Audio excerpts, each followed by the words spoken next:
அத்தியாயம் 1. குற்றாலம். ஜூன் 18 புதன்கிழமை. பொதிகை மலை மேல் சூரியன் கடூர சூடாக தகித்து கொண்டிருந்தான். வாஸ்தவத்தில் அவனுக்கு அப்படி தகித்து இது நாள் வரையில் இடமிருந்ததில்லை. வருணன் மேகப்பந்தல் போட்டு மலையையே மூடி நிற்பான். வாயு இதமாக உரசி செல்வான். சுணங்கி சுணங்கி மழை பெய்யும். குளிரும் நரம்பை நிமிண்டு முயற்சி செய்யும். அருவிகளில் வெள்ளம் கூத்தடிக்கும். மலை மரங்கள் எல்லாம் கூட பச்சை கொஞ்சம் புடைத்து நிற்கும். ஆனால் இந்த முறை என்ன ஆயிற்று? கண்ணுக்கு வலது கையை குறையாக விடுத்து முக்கிய அறிவு முன்னின்று மேலே அண்ணாந்து பார்க்கிறான் கோகுல். பைஜாமா, குர்தா, ஜோல்னாப்பை, தேய்த்த மார்கோ சோப் போன்ற துண்டு தாடி, பொன்னிறத்தில் செவ்வக பிரேமிட்ட கண்ணாடி என்கிற 25 வயது லட்சணங்களோடு. எழுதிக்கோ, இந்த தடவை குற்றாலம் சவுதி அரேபியா போல காயும். மேகம் தவறி போய் பந்தல் போட்டாலும் காற்று கையை பிடிச்சி வேறு திசைக்கு இழுத்து போகும். மீறி மழை பெய்தாலும் சூடு கிளப்பும். பிஞ்சு குழந்தைகள் கட்டி கொப்பளம்னு வாடி சாகும். ஒரு கோமணம் கட்டிய கிழவர் சொன்னதாக ஆசிரியர் கோகுலை கிருஷ்ணவல்லியை அழைத்து சொன்னது அவன் காதில் கசிகிறது. பார்வையை சுழல விடுகிறான். ஜே ஜே என்று இருக்க வேண்டிய இடம் வனாந்தரமாய் காட்சி தருகிறது. திண்டு திண்டாய் பாறைகள் நீரோடு புணராமல் வெக்கை கக்கியபடி கிடக்கின்றன. மசாஜ் மசாஜ் என்று ஒரு கூட்டமே வளைய வரும். யாரையும் காணும். அதோ குற்றாலநாதர் கோயில் முன்மண்டப உள்கட்டின் நிழல் பரப்பில் சில பிச்சைக்கார கிழவர்கள் சுருண்டு கிடக்கிறார்கள். வியர்வையை வழித்து போட்டபடி அங்கு சென்று நிழலுக்குள் நிற்க ஆரம்பிக்கிறான். யாரது? சீசன் இருக்கும்னு கிளம்பி வந்த கேஸா? ஒரு கிழடு பொடி போட்டபடி இலக்காரமாய் கேட்கிறது. கூகுள் பார்வை அவரை கொத்துகிறது. 3 வாரமாக ஊரே வானத்தை தான் பார்த்துட்ருக்கு. தண்ணி கொஞ்சம் வேண்டிய ஊரில் தண்ணிக்கு கெஞ்சிக்கிட்டு நிற்கிறோம். கோயில் ஊற்று கூட அடைஞ்சிருச்சே, என்னத்த சொல்ல? இன்னொரு கிழடு அங்கலாய்க்கிறது. ஆமாம், தம்பிக்கு எந்த ஊர்? மெட்ராஸ். ஜோலி ரிப்போர்ட்டர். அப்படின்னா பத்திரிக்கை நிருபண்ணேன். அப்படியா? நல்லா பார்த்து எழுது. காஞ்சி கிடக்குது பாரு தலையருவி. ஃபோட்டோ எடுத்து போடு. பிச்சை காசே ஒரு நாளைக்கு 50 ரூபா விழும். இப்போ 5 காசு கிடையாது. அதையும் எழுது. நான் அறிய இப்படி ஒரு காட்சி பார்த்ததில்லை. ஏதோ கொஞ்சம் மழை தப்பும். ஆனால் இப்படி வாட்டாது. தாகத்துக்கே தாகம் எடுத்த மாதிரி ஆயிட்டுது நிலமை. அதான் வெட்டு குத்துன்னு ரத்த ஆறு ஓடுதில்ல. அப்புறமா எதுக்கு மழை? அதையே குடித்து தாகம் தீர்த்துக்கிட வேண்டியதுதான்னு இயற்கை சொல்லாமல் சொல்லுதோ? கோகுல் கீழுட்டர்களின் பேச்சை காதில் வாங்கியபடி வெளியே வருகிறான். அத்தியாயம் 2. இப்படியெல்லாம் கருத்து கேட்கவோ வெயிலில் காயவோ அவன் வந்திருக்கிறான் இல்லை என்கிற மாதிரி சுற்றி சுற்றி பார்க்கிறான். 10 ரூபாய்க்கு 3 பொருள்கள் என்று கூவி விற்பவர்கள் நிரம்பி கிடக்கும் சன்னதி தெருவும் குட்டி குட்டி லாட்ஜுகளின் சின்ன சின்ன மாடிகளும் வெறிச்சோடி அவனை பார்க்கின்றன. வியாபாரம் தூள் பறக்க வேண்டிய வேலை. அழுகின மாம்பழம் 50 ரூபாய்க்கு போகுமே. ஜாதிக்காயும் மங்குஸ்தானும் சாக்கில் விருந்து கிடக்கும். ஆளுக்கு தகுந்த மாதிரி விலைப்படியுமே. இப்படியா காய்ந்து வறண்டு அந்த கிழவர் சொன்ன மாதிரி போகும்? போ கோகுல், போய் எப்படியாவது அவரை பார்த்து பேசு. அவர் சாதாரண ஆள் கிடையாது. பயங்கர எக்ஸ்ட்ராடினரி மேன். சொன்ன மாதிரி நடக்குது. தஞ்சாவூர் கோயிலில் கும்பாபிஷேகத்துக்கு முன்னே ஹோமகுண்டத்தோடு சேர்ந்து மனிதர்களும் எரிவாங்கன்னு அந்த நபர் சொன்னப்போ நான் நம்பலை. வளரல்னு நினச்சேன். சொன்ன மாதிரியே ஆயிடுச்சே. இப்போ குற்றாலம் கெட்டாது காயுங்கிறான். இன்றைக்கி ஜூன் 17. இந்நேரம் கேரளாவே தண்ணி காடாக இருக்கணும். திருநெல்வேலி ஜில்லாவே ஜில்லுட்டு போயிருக்கணும். ஆனால் காஞ்சி கிடக்கு. என்னால் நம்ப முடியலை. நம்பாமல் இருக்கவும் முடியலை. போய் அந்த ஆளை பிடி. குற்றாலத்தில் தான் நான் இருப்பேன்னு சொன்னேன். தேடி கண்டுபிடி. அடையாளம் சார்? என்னத்த சொல்வேன்? இந்த சென்னையில் கபாலீஸ்வரர் கோயிலில் சரபேஸ்வரர் சன்னதிக்கிட்ட யதார்த்தமாக பார்த்தேன். நீங்கள் தானே பத்திரிகை ஆசிரியர்னு கேட்டுட்டு பக்கமாக வந்தான். ஆமான்னு சிரித்தான். ஜாக்கிரதைன்னு எச்சரிக்கை வேற செய்தான். எதுக்குன்னு கேட்டேன். இன்ட்ரெஸ்டிங். அப்புறம்? தஞ்சாவூர் போகாதீங்க, எரிஞ்சு போயிடுவீங்கன்னா. கூடவே கடன்னு குற்றாலம் காயும். பருவமழை தப்பி போகும். அண்ணன் தம்பிங்க அடிச்சுப்பாங்க. சத்தியம் பேசும். அரசியல்வாதி அநியாயமாக சாவான்னு ஒரேடியாக பேச ஆரம்பிச்சிட்டான்.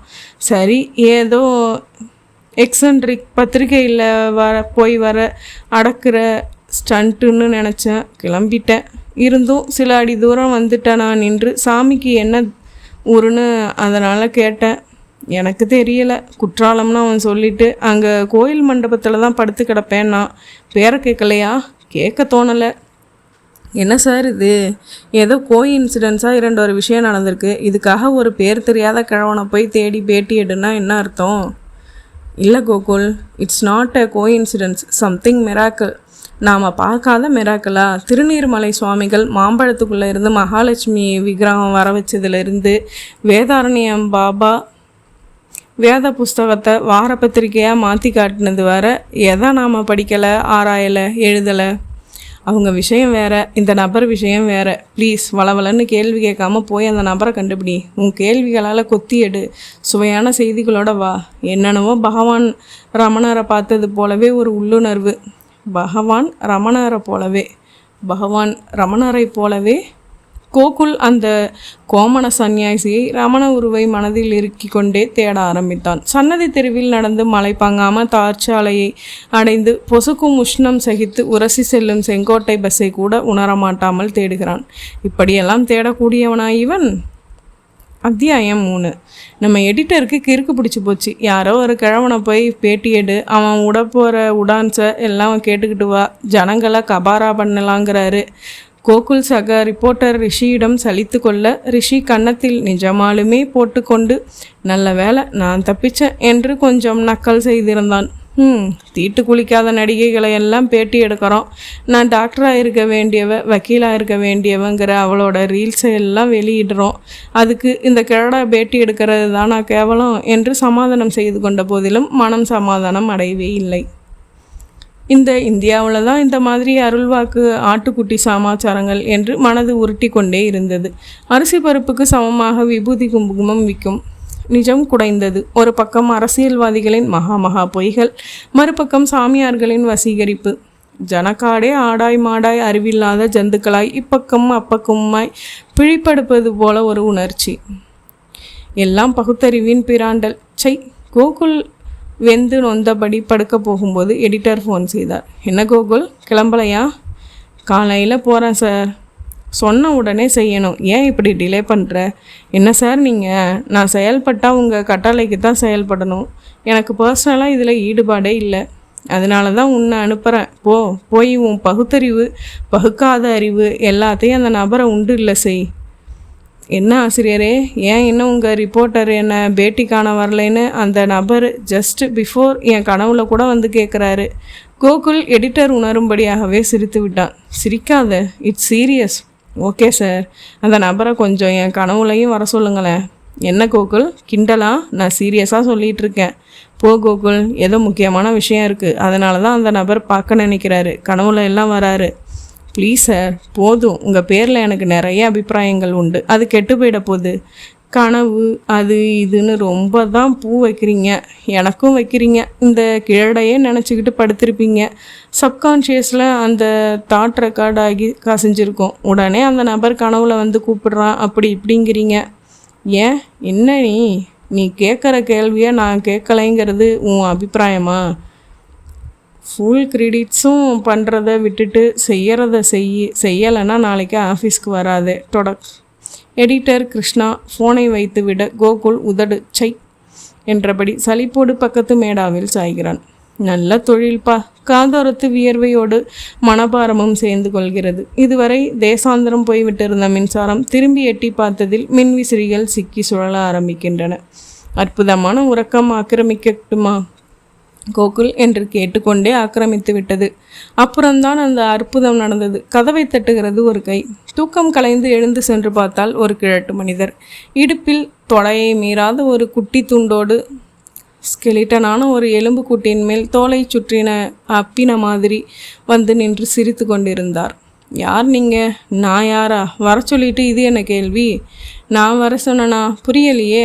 அது எப்படி புரியும்? எப்பவும் புரிய வேண்டியது புரியாது, புரிய தேவையில்லாது எல்லாம் புரியும். இதுவும் தப்பு இல்லை, களி புருஷன் வாங்கின சாபம் அப்படி. ஹலோ, என்ன இது பேத்தல்? யாருன்னு கேட்குறேன், சொல்லாமல் களி புருஷன் கத்திரக்காயின்னுட்டு. சரி கோவிச்சுக்காதே கோகுல், தயக்கமே இல்லாமல் குற்றாலத்துக்கு வா, நான் யாருன்னு தெரிஞ்சுப்பேன். ஏன் இங்கே இப்போ சொல்ல மாட்டீங்களோ? அதான் குற்றாலத்துக்கு வர சொல்லிட்டேன்ல. அடுத்த நொடி அந்த மனிதர் தெலுங்கு சினிமா மந்திரவாதி போல காணாமல் போகிறார். ஹக்! கோகுலுக்கு நெஞ்சடைக்கிறது. கண்ணை கசக்கி மண்டையை உசுப்பி கிள்ளி விட்டு கொண்டு கண்டது கனவா இல்லை நனவா என்றறிய முயன்ற போது பொத்தென்று மோடாவிலிருந்து விழுந்து கனவுதான் என்று அறிந்து கொள்கிறான். எடிட்டர் கிருஷ்ணாவிடம் சற்று முன்பு பேசியதும் அந்த கிழத்தை என் கனவில் வர சொல்லுங்களேன் என்று சொன்னதும் நினைவில் நச்சென்று ஒரு கொத்து கொத்துகிறது. வித்தியாசமான அனுபவம், இதுவரை வாய்த்திராத அனுபவம். சிலிர்த்து போகிறது மனதும் உடம்பும். எல்லாவற்றுக்கும் சாட்சியை, நிரூபணத்தை, நிதர்சனத்தை தேடும் புத்திக்கு வாய்த்தே விட்டது அந்த அனுபவம். அடுத்த நொடி தூக்கம் கலைக்கம் எல்லாம் ஓட்டம் எடுக்கிறது. கிருஷ்ணாவை கூட ஃபோனில் திரும்ப பிடித்து, sir very very sorry sir, அந்த மனுஷர் என் கனவுலையும் வந்துட்டாரு, ஐ எம் கோயிங் என்று ஒரு ஜோல்னாப்பையோடு குற்றாலத்திற்கு பறந்த ஆரம்பித்தவன் தான். அத்தியாயம் 4. யாரை தம்பி இங்கே தேடுற? பார்க்க கண்ணியமாக தெரியும் ஒரு பூநூல் தரிசித்த பிராமணர் நடுவழியில் கோகுலை பார்த்து அக்னியாக கேட்டார். அது நல்ல சாமியா? நல்ல சாமியா? அதான்ப்பா, ஒத்த நாடி கோமான சன்னியாசி. உங்களுக்கு எப்படி? என்னை ஒருத்தவன் தேடி அலையறான், பிடிச்சு இழுத்துண்டு வான்னு அவர் தானே அனுப்பி வச்சார். என்ன சார் அதிசயம் இது? எங்கே சார் அவர்? மனுஷன் பெரிய விட்லாச்சாரியாராக இருப்பார் போல இருக்கே. ஏன் ஸ்பில்பெர்க்குன்னு சொல்ல தோணலையா? சொடக்கென்று மடக்கியதில் பிராமணர் கொஞ்சம் உலகம் தெரிந்தவர் என்பது பிரமிப்பு தட்டுகிறது. சரி சரி வா போய் பார்ப்போம். பிராமணர் வேகமாக முன்னே நடக்கிறார். நடையாது ஓட்டம் கோகுலுக்கு இழைக்கிறது. அவர் திரிகூடமலையின் அடர்த்தியான ஒரு வனப்பகுதிக்கு நுழைந்து செல்கிறார். செடி கொடிகளிடம் எல்லாம் வாட்டம் பூசின மாதிரி ஒரு சில்லிப்பு. மற்றபடி காடே கருக தொடங்கிவிட்ட ஆரம்பம் பயமுறுத்துகிறது. பல இடங்களில் மொட்டை மரங்கள் தரை வரை அறுத்து கொண்டு போய் விட்டிருக்கிறார்கள். வா, வாலிப பையனா இருந்துக்கிட்டு இப்படி மெல்ல நடந்தா எப்படி? பிராமணர் கிண்டல் செய்கிறாரா? கோகுல் முறைக்கிறான். முறைக்காத தம்பி, காட்டை கவனிச்சுக்கிட்டே வா. காற்று புகை இடமில்லாதபடி பொசு பொசுன்னு இருந்த காடு இப்போ இப்படி ஆகிப்போச்சு. அதான் மழையும் போச்சு. ஃபாரஸ்ட் டிபார்ட்மெண்ட் என்ன பண்ணிகிட்ருக்கு? வழக்கம் போல் சமாதானம் சொல்லிகிட்ருக்கு. ஆள் பலம் இல்லை, எம்எல்ஏ எம்பிங்க குறுக்கிடுறாங்க, முடிஞ்ச வரை காப்பாற்றுறோம்னு அதே பல்லவி தான். சரி, இன்னும் எவ்வளவு தூரம் போகணும்? மஞ்சள் அருவிக்கிட்ட போகணும். அந்த சாமி கீழே கோயில் மண்டபத்தில் இருக்கிறதால சொல்லியிருந்தாரு. ஆமாம், நேற்று வர நல்ல சாமி அங்கே தான் படுத்து கிடந்துச்சு. இன்னையிலேருந்து மஞ்சள் அருவி பக்கத்தில் உள்ள குகை தான் இனி அதோட இருப்பிடம். சாப்பாடெல்லாம் 4 சஞ்சீவி இலை, 10 பிராணாயாமம், 2 கைப்பிடி ஊற்று தண்ணி, அவ்வளவுதான். எந்த மூளைக்கு அதெல்லாம்? எந்த மூளைக்கா? ஒரு வாரத்துக்கு தம்பி அது. நம்ப முடியலை. உன்னை நம்ப சொல்லலையே. இப்படி சொன்னால் எப்படி? வேற எப்படி சொல்லணுங்கிற? அது எப்படி சாத்தியாங்கிறீங்க? நீ வேணால் சாப்பிட்டு பார்த்து தெரிஞ்சுக்கோ. சரி, எதுக்கு சாமி வர சொல்லிச்சு உங்களுக்கு தெரியுமா? நேரில் பார்த்து தெரிஞ்சுக்கோ. ஏன், நானும் உன் மாதிரி தான். பிராமணர் விளக்கமளித்தபடி முன்னடக்கிறார். வகிடெடுத்த மாதிரி பாதை. நடக்கும்போதே காதில் லேசாய் ஒரு இறைச்சல். இங்கே ஒரு பள்ளம் இருக்குது, மழை காற்று அங்கே மோதும்போது இப்படி சத்தம் கேட்கும். ஐசி, அதோ மஞ்சள் அருவி. முன்னெல்லாம் இந்த பக்கம் இப்படி நடந்து வர முடியாது. குரங்குகளோட தொல்லையும் கரடி நடமாட்டமும் நிறைய இருக்கும். அதோட நினச்சா பெய்கிற மழையும் சாரலாகவே நடக்கவே விடாது. இப்போ பார்த்தியா காஞ்சி கிடக்கிறது. இருவரும் பேசியபடி நடந்து வருவதை அந்த நல்ல சாமியும் பாறை மேல் நின்று பார்ப்பது நன்றாகவே தெரிந்தது. அதோ சாமி நமக்காக நின்றுகிட்டு இருக்கு. கை காட்டுகிறார் பிராமணர். கோகுல் நிமிர்ந்து பார்க்கிறான். கனவில் தெரிந்த அதே முகம், அதே தோரணை. ஆச்சரியம் தோளில் அமர்ந்து காதை திருகிற மாதிரி பிரம்மை கட்டுகிறது. நல்லசாமி சிரித்து கொண்டே வரவேற்கிறது. நெருங்கிய சாலை நிலையில் வா தம்பி என்கிறது. கோகுல் இமைக்க மறந்து பார்த்து கொண்டிருக்கிறான். வா, வந்து இப்படி உட்காரு. நல்லசாமி எதிரே ஒரு திண்டு பாறையை காட்டி உட்கார சொல்ல உட்காருகிறான். மேலே கவிழ்ந்து கிடக்கும் காட்டு மரக்கிளைகள் அடிக்கும் வெயிலுக்கு மிக மிக இதமாக இருக்கிறது நிழல். என்ன சாப்பிட்ற? கோகுல் அந்த கேள்வி முன் சிரிக்கிறான். இந்த காட்டுக்குள்ளே போய் இப்படி கேட்குறேன்னு பார்க்குறியா? தேனும் தினைமாவும் இப்போ தான் ஒரு காட்டுவாசி கொண்டு வந்து கொடுத்துட்டு போனான். அது இருக்குது, சாப்பிட்றியா? லேசாக சிலிர்க்கிறான் கோகுல். பரவாயில்ல, இருக்கட்டும். உங்கள் சந்திப்பு, அந்த கனவு எல்லாமே பெரிய புதிராக இருக்குது. எனக்கு இதெல்லாம் புது அனுபவம். ஆனால் பல கோடி யுகங்களை கடந்து விட்ட இந்த பூமிக்கு இது ரொம்ப சாதாரண அனுபவம் தான் தம்பி. சரி, எதுக்கு வர சொன்னீங்க? சொல்கிறேன், எழுதிக்கோ. அதுக்கு முந்தி சில கேள்விகள் கேளு. நீங்கள் ஒரு சாதாரண மனுஷன். பேர் என்ன சாப்பு சொல்லலையா? சொன்ன சாமி நல்ல சாமின்னு. யாரும் கெட்ட சாமின்னு சொல்லிடக்கூடாதுன்னு முந்திக்கிட்டு இந்த பேரை வச்சுக்கிட்டீங்களா? நீ வேணும்னா கெட்ட சாமின்னு சொல்லு, அதுவா இப்போ முக்கியம்? வேறு எது முக்கியம்? இந்த மலை, இதோட மரம் செடி கொடிகள் மழை, இதுக்கு என்ன பண்ணணும்? சிலரை கொலை செய்யணும். கோகுல் திடுக்கிட்டு திக்குமுக்காடல் கொள்கிறான். அத்தியாயம் 5. கொலையா? ஆமாம் தம்பி, கொலை செய்யணும். சில அசுரர்கள் பிறந்திருக்காங்க. மரம் வெட்டி இயற்கையோட யுத்தம் நடக்கிறதுன்னே பிறந்திருக்காங்க. அவங்கள கொல்லணும். இல்லைனா இந்த பூமியை யாராலையும் காப்பாற்ற முடியாது. கொல்லறதுன்னா தீர்வா? கைது செய்யலாமே. இப்போ அதைத்தான் செய்திருக்காங்க. இருந்தும் பலன் இல்லையே. ஜெயிலில் பாதுகாப்பாக உட்காந்துட்டு ஆட்களை ஏவி விட்டுக்கிட்டு அதை செய்துகிட்டு இருக்காங்க. ஆகையால் கொல்றது தான் ஒரே வழி. கோகுல் பதில் பேச முடியாமல் விக்கித்து போய் அவரை பார்க்கிறான். இவர் என்ன பிச்சைக்கார சன்னியாசியா இல்லை நக்சலைட்டா? நான் நக்சலைட் இல்லை, பிச்சைக்கார சன்னியாசியான்னு உனக்கு சந்தேகம் வந்துருச்சு, அப்படி தானே? கோகுலின் மனதை பிழையின்றி அவர் பார்த்ததில் அவன் திணறல் கூடுகிறது. தம்பி, சொல்கிறதே எழுதிக்கோ. வரும் பௌர்ணமிக்கு இன்னும் 2 நாள் தான் இருக்குது. அன்னைக்கு முதல் அரக்கன் சாவான். 1,00,000 மரங்களை வெட்டினவன். அவனை நான் தொடாமல் கொல்ல போகிறேன். இதை நீ உன் பத்திரிகையில் எழுதணும். கோகுல் அவர் பேசுவதை கேட்டு பதில் சொல்ல இயலாதபடிக்கு வெறிக்கிறான். எழுதிக்கோப்பா. இதை சொல்லத்தான் கூப்பிட்டீங்களா? நிறைய சொல்ல போகிறேன். இப்போ இவ்வளவுதான். அத்தியாயம் 6. கோமதி விலாசுக்குள் நுழைந்தபோது விலையோடு நிமிர்கிறார் கடை முதலாளி. என்ன வேணும்? நெய் தோசை சொல்லவா? எங்கள் கடை ஸ்பெஷல் ஐட்டம். என்கிறான் கோகுல். பசி தாவக்கட்டையை பிராண்டி கொண்டிருக்கிறது. மனசில் நல்லசாமி சொன்ன விஷயம். சீசன்னு நினச்சி கிளம்பி வந்தீங்களோ? முதலாளி நைச்சியமாக பேச ஆரம்பிக்கிறார். உள்ளே தோசை உருவாகும் சொய் சத்தம். ஆமோதிப்பாய் அவரை பார்க்கிறான். பாவனிங்க, இந்த தடவை சீசன் எல்லாரையும் ஏமாத்திருச்சு. மழை வராமல் இப்படியே கழுத்தறக்கும். ஆமாம், இப்படி இதுக்கு முந்தைய ஆயிருக்கா? கோகுல் ஜோல்னாவை பக்கம் வைத்தபடி கேட்கிறான். இல்லை தம்பி, இந்த மாதிரி எப்போவுமே காஞ்சதில்லை. குற்றாலநாதருக்கு என்ன கோபமோ. ஆனால் ஒன்று தம்பி, பொதுவாகவே ஒரு 10-15 வருஷமாக குற்றாலமாகவே இல்லை. சண்டாளங்க மரங்களை வெட்டி வெட்டி ஒரு வழி பண்ணிட்டாங்க. அவர் கருத்து கோகுலின் கண்களில் குத்துகிறது. ரொம்ப திருட்டோவா? லாரியாக அந்த மரத்துக்கெல்லாம் வாயிருந்தால் மலை பூராவும் ஒப்பாரி சத்தம் தான் கேட்கும் தம்பி. ஆமாம், யார் செய்யறது? ஒருத்தரா 2 பேரா? ஒரு கூட்டம் மேலே செய்யுது. இப்படி சொன்னால் எப்படி? எல்லாம் அஞ்சையா சிரோமணி குரூப்பு தான். அஞ்சையாவா? யார் அவர்? இப்படி கேட்டால் என்னத்த சொல்ல? அஞ்சையா இந்த ஊர் பிரபல புள்ளி, பெரிய தலைவன். காசு சேர்க்கறது எல்லாம் இப்படி மரம் வெட்டி கடத்தி. போலீஸும் உடந்த. நாய்க்கு எலும்பு உண்டு. அவங்களுக்கு கமிஷன் முடிஞ்சுது. ஆமாம், ஊரில் யாரும் எதிர்ப்பு தெரிவிக்கிறது இல்லையா? இவ்வளவு தெரிஞ்சிருக்கு. கையும் களவுமாக பிடிச்சி நிமித்த வேண்டியதானே? எதை? யாரை? பின்னால் அவன் எங்களை நிமித்தி விடுவான். 80 கொலை வர செய்தவன் அவன். முதலாளி கிண்டலிக்க தோசை நடுவில் நுழைய ருசிக்க ஆரம்பிக்கிறான். கூடவே ஒரு மாபெரும் மரம் வெட்டியின் பெயர் தெரிந்த மகிழ்ச்சி முகத்தில் நடுவில் கடைக்குள் ஒரு முரட்டு மனிதன் நுழைகிறான். அவனை பார்க்கவும் அவர் முகமும் பேச்சும் மாறி போகிறது. இவன் அந்த அஞ்சையா ஆளு என்று கோகுல் காதை கடித்துவிட்டு, வாராயா, என்ன சாப்பிட்ற? எப்பா, ஒரு ஸ்பெஷல் நெய் ரவா போடு என்று ஒரு அந்தர் பல்ட்டி அடிக்கிறார். கோகுல் புரிந்து கொண்டு சாப்பிட்டு முடித்து கல்லாவில் காசு வைக்கும்போது கேட்கிறான். சென்னைக்கு பஸ்ஸு எப்போ தெரியுமா? இதோ இப்போ இருக்கே, ஓடுங்க. விட்டால் இனி ராத்திரி 9க்கு தான் ட்ரெயின். அதுக்கு திருநெல்வேலி போகணும். தாவு தீந்துரும். பஸ்ஸு தான் சரி, வேறு வழி இல்லை. பஸ்ஸில் தான் கிளம்பணும். முடிவுக்கு வரவும் பஸ்ஸில் போகாதே என்று நல்லசாமி சொன்னதும் நினைவில் கொத்துகிறது. தீர்மானிக்கிறது பத்திரிகையால் புத்தி. போய்தான் பார்ப்போமே என்ன நடக்கிறது என்று. பஸ் உரிமை கொண்டு கிளம்புகிறது. அத்தனை கூட்டமில்லை. ஜன்னலோர காற்றில் வெப்பக்கலவை. முகத்தில் அறைவதில் கண் எறிகிறது. கூடவே பஸ்ஸிடம் நாட்டிய குதி. சீட்டுகளிடமும் எளித்தனமான மறை கழன்ற சபதம். 15 மணி நேரம் இந்த கொடுமையை அனுபவித்தபடி செல்ல வேண்டுமா? கேள்வியே கதி கலக்குகிறது. ஏதாவது புத்தகம் எடுத்துக்கொண்டு இந்த கொடுமைகளை மறக்கலாம் என்று முயற்சிக்கிறான். குழுக்களில் முடியாமல் போகிறது. கண்ணின் மணிகள் கதறுகின்றன.